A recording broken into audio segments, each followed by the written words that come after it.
welcome. We're reviewing the Wyoming hunt series, and so we're gonna kind of just talk about what you guys have seen, maybe give some behind the scenes info and insight to that hunt. As you saw, we didn't end up getting anything. It was a tough hunt, but I believe that was your first out-of-state hunt, right? Yeah, that would be my first out-of-state hunt. So besides you moving to Utah and then starting to hunt in Utah, Right. Like that was your first out-of-state, like real Western. Yeah, that was my first hunt outside of Indiana, which was where we used to live, or Utah, which is where we live now. So it was a fun experience. It was a really fun hunt, regardless of getting totally skunked, which we did. We got totally skunked, but it was still a really good experience, and definitely excited to hunt Wyoming again. Yeah, it was super exciting going into it. I was pretty excited for what we'd find. You know, it wasn't a trophy unit, Yeah. by any means, but there was still a chance of us getting like a 140 to 160 inch buck, Right. based on what I had read and like the Go Hunt analytics and stuff like that. Mm-hmm. So I was really excited going into it, and I was excited, for you with that being your first out-of-state hunt. Starting off the hunt was really interesting. As you guys saw in the first episode, we had the cooler fiasco where everything in the cooler just got tossed around. So we have that big grizzly cooler, and what we did is when we packed it is we packed all of our heavy stuff, like our canned food, at the bottom and all of our light stuff at the top, as you do, so you don't crush all your light stuff like your ramen and bread and whatnot. But then when we started going off-road on these dirt roads, where we first started was just crazy bumpy, like just up and down, like just bump after bump. And with that cooler on the back, it was just tossing all of our food up and down. Like, oh my gosh, I can only imagine. But yeah, it was just tossing everything up and down. And I had a big jug of Arizona tea in there. And I also had bread because I was planning on making some Spam sandwiches. And my Arizona tea, the lid busted open, so I just tossed Arizona tea all over the entire cooler, all over all the food. And so everything was sticky for the entire hunt. Every time we ate, we were like holding sticky cans of food and stuff. And then my bread also, and my ramen, got totally crushed by all the cans. It just totally overturned everything upside down. And it was so funny. We were just laughing our butts off about what happened. And we learned next time to pack the cooler nice and tight so stuff doesn't get tossed around. After what you guys saw in the video, we ended up putting our duffel bags in there.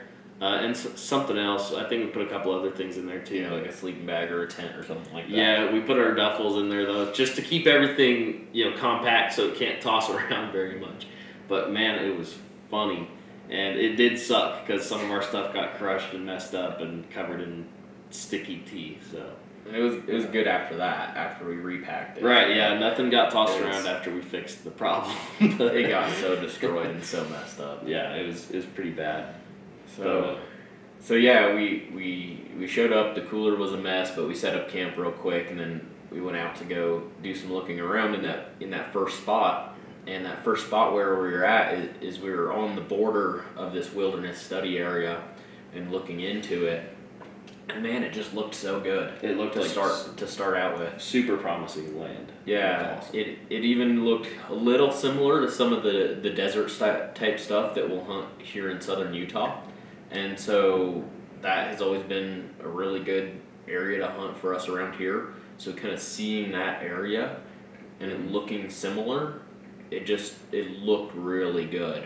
Yeah, our hopes were up real high when we saw that, but immediately after getting our hopes up with seeing the nice area we were in, it got crushed because those first 2 days we didn't see anything. We didn't get any of it on camera because it was miles and miles and miles out, but we did see some whitetails down on some farmland, so that's kind of cool. And for me, I was like, well, if there's whitetails here, I don't see why there wouldn't be mule deer, but alas, there wasn't any mule deer there. So Yeah, we continuing on. We drove around the whole unit because, like I said, those first couple days that we were in that one spot, we didn't see anything, and so we kept driving around and looking around all over the unit. We went to some private land, and in Wyoming they have what is it called? I think it's like a walk-in access type.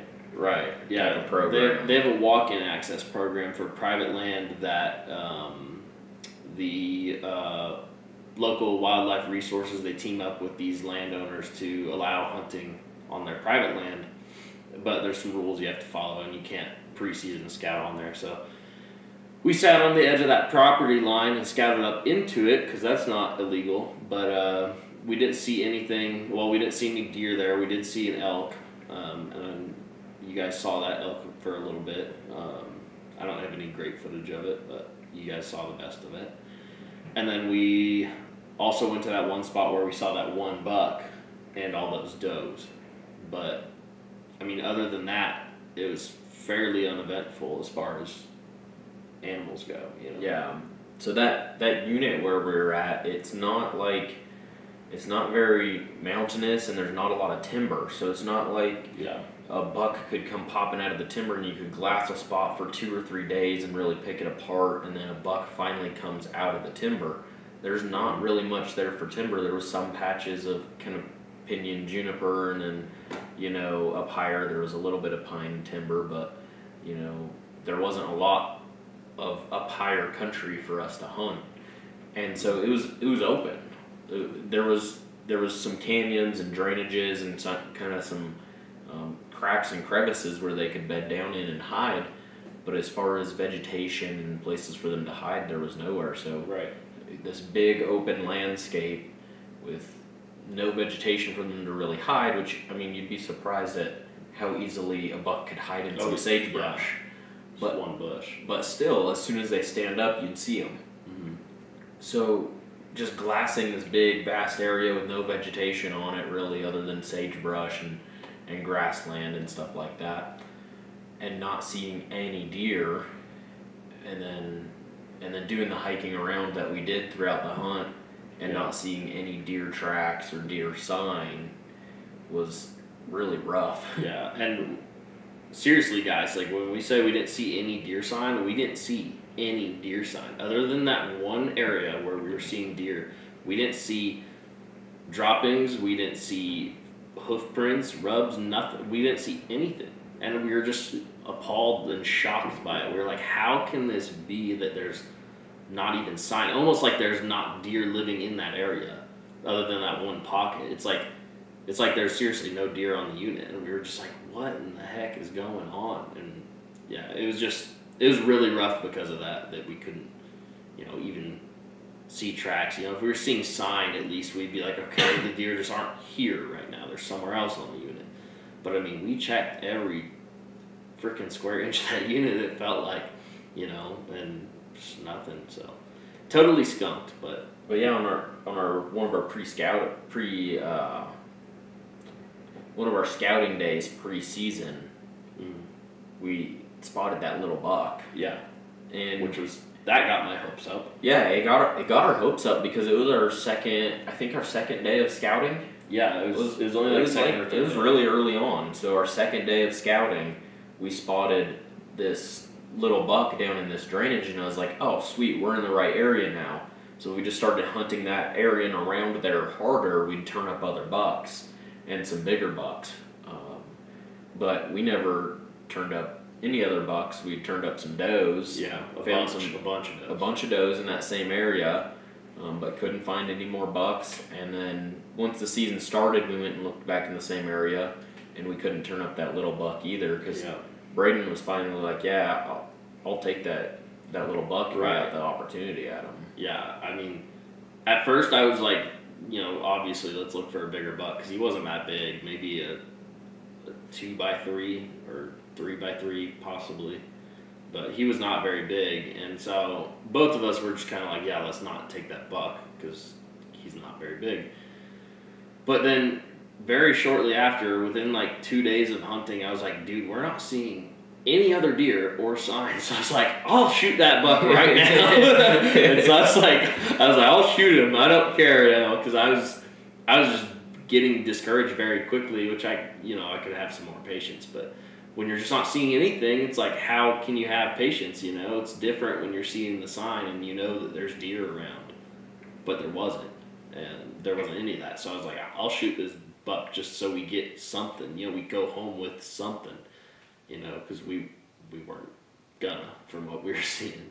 But anyways, we went back to that area, as you guys saw, and we hunted it some more, and we saw all those does, tons and tons of does.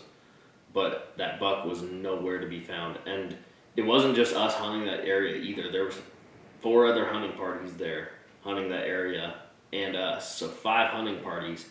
And they didn't spook it out. We didn't hear any gunshots when we were over there, so we kind of deducted it down. Drainage. Yeah, all in one drainage, 5 freaking hunting parties. So we kind of just drew it up to he probably got shot on the first day, or the second day, because I think we went back there the 3rd or 4th day or something like that. But yeah, we just figured that one buck that was in there probably got shot right off the bat, or he got spooked into another drainage and no one ever saw him again. I guess that's possible too. But yeah, we didn't see him again, so we moved on.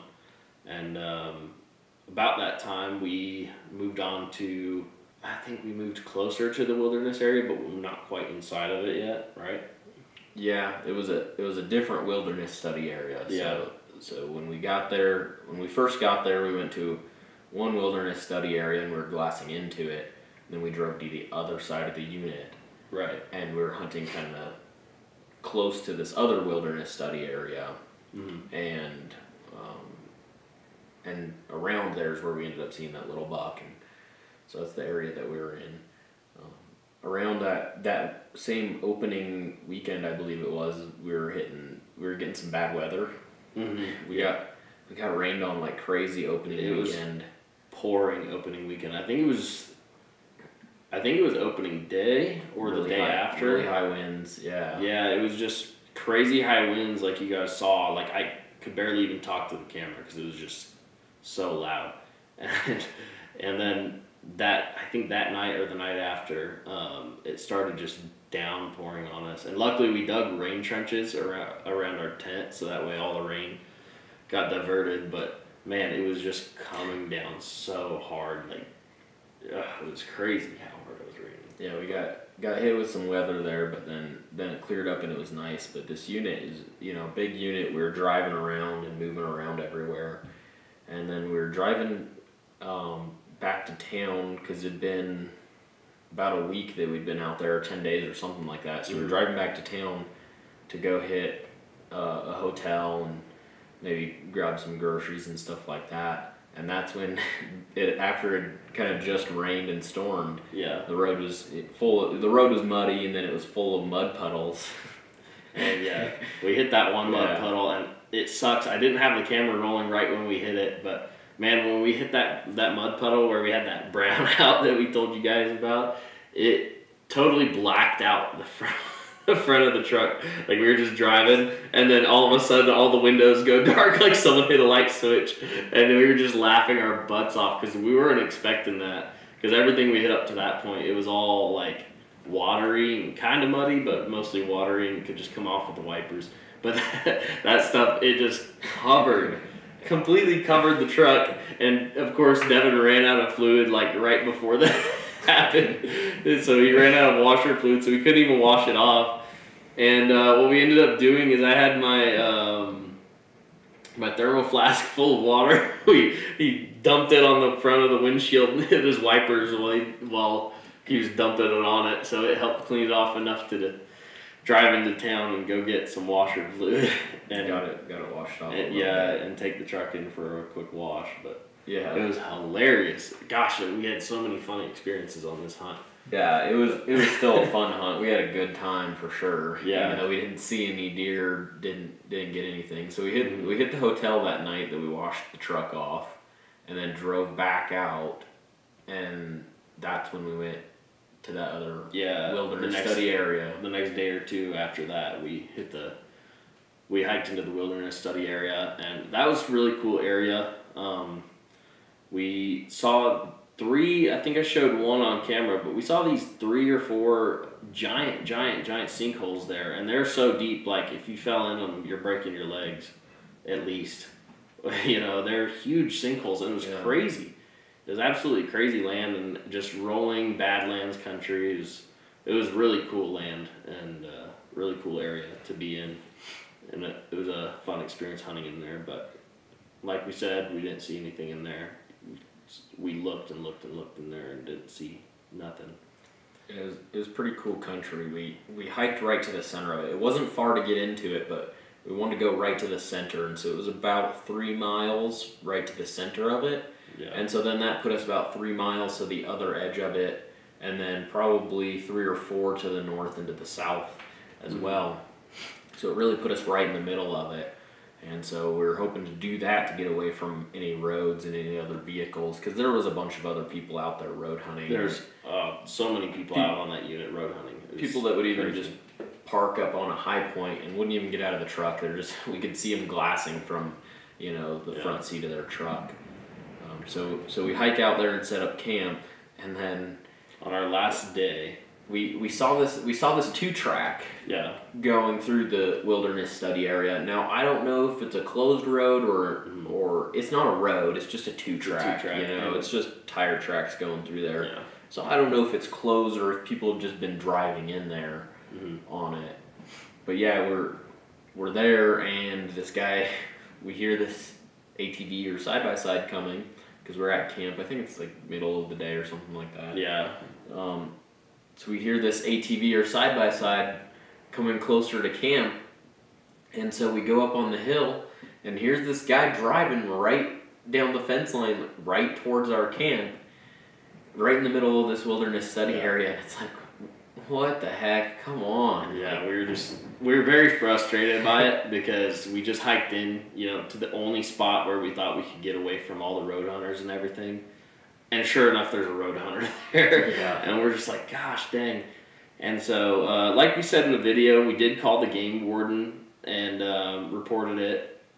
And I actually asked the game warden a few questions and asked him if it was legal, because I didn't know. We're not from Wyoming. We don't know about the wilderness study areas and stuff. We do know that in Utah, a wilderness area, there's no vehicles permitted whatsoever. You can't even take bicycles into wilderness areas in Utah. So I wasn't sure about the laws, so I called the game warden just to make sure. And he said he wasn't sure. He said some of them are closed and some aren't.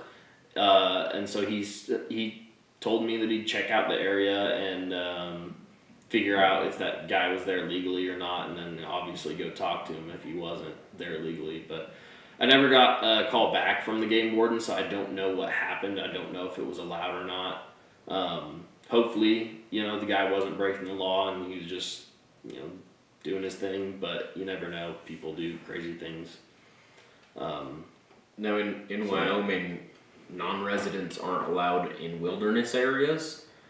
But you can go into wilderness study areas. Right, yeah. It's a different designation as far as like the land management agency. Right. I don't know a ton about it, but just to clarify, like we're in a wilderness study area, and that's not a wilderness area. Right, and that's where we were kind of unsure if people were allowed to drive in there or not. So I don't know. Maybe he was breaking the law. Maybe he wasn't. Maybe he was just doing his thing. He probably knows more than we do if he's a resident. So.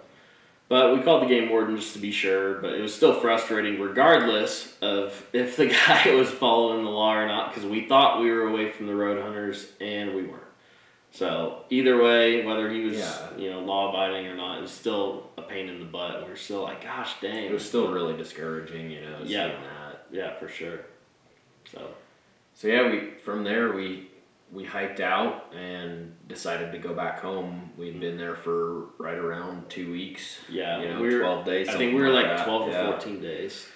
So the hunt is a 14-day hunt, and we got there a few days before to start scouting before the hunt, and so we were planning to be there maybe 18 or 20 days.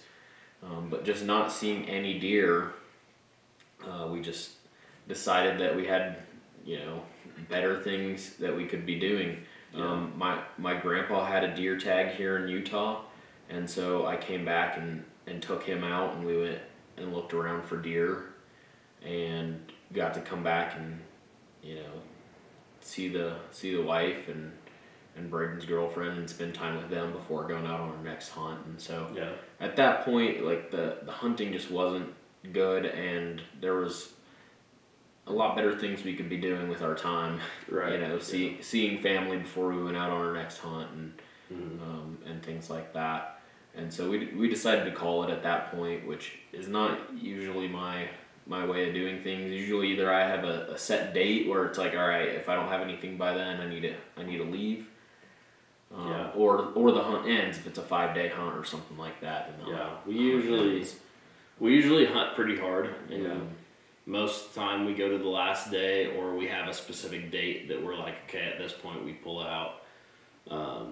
But this hunt, we were just like, dude, what's the point? Because, like we said, we just weren't seeing what we should be seeing. And so it's like, we could have stayed there another 10 days, but from the evidence we were given, we would have just sat there for 10 days looking at dirt. So, yeah, and this unit on Go Hunt, I just double checked it. You know, the year before there was a 33% success rate for that hunt, and it was $37 to every 100 does. mm-hmm. And we weren't even seeing that many does. So I don't know what was going on. It's a very dry unit, and there's not a lot of water on that unit. And so it could be that just since we've been in a drought for several years now, the deer population is down there and it's hurting, or it could be that it's more of a migratory unit, and if it was really warm and really dry, the deer didn't migrate in. Yeah. I don't know. I don't think it was a migratory unit, but it just didn't pan out from the way we thought it was going to, and from the research that I had done. So we won't be going back there, that's for sure. No, definitely not. Definitely gonna go back to Wyoming. It's an awesome place, awesome country. I loved it, all of it. But that unit, it's a dry unit, man.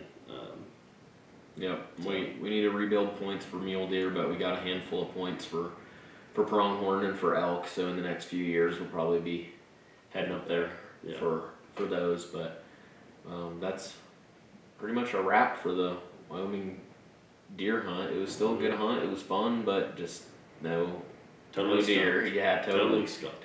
skunked on it. So that was a bummer. So do you have anything else? Covers pretty much everything. Stay tuned for our next hunt. It's going to be our Arizona Coues deer hunt. So that one's really exciting. And it's going to be exciting. We did not get skunked on that one. Oh no, you guys are going to like that one. That one's going to be good fun. hunt. Yeah. So can't wait to go do that one again next year. Mm-hmm. So not Wyoming, but Arizona. We're going back there next year. So. Yeah. All right. See you guys then. Stay tuned for the next one. Make sure to like, comment, subscribe, and share the video. It helps us out a lot, and we really appreciate everybody's support. Every subscriber that we get, we're super excited about. Yep. So thank you guys for your support so far, and just please make sure to keep watching and keep doing all the things. It helps us out a lot. Yep. Thanks, guys.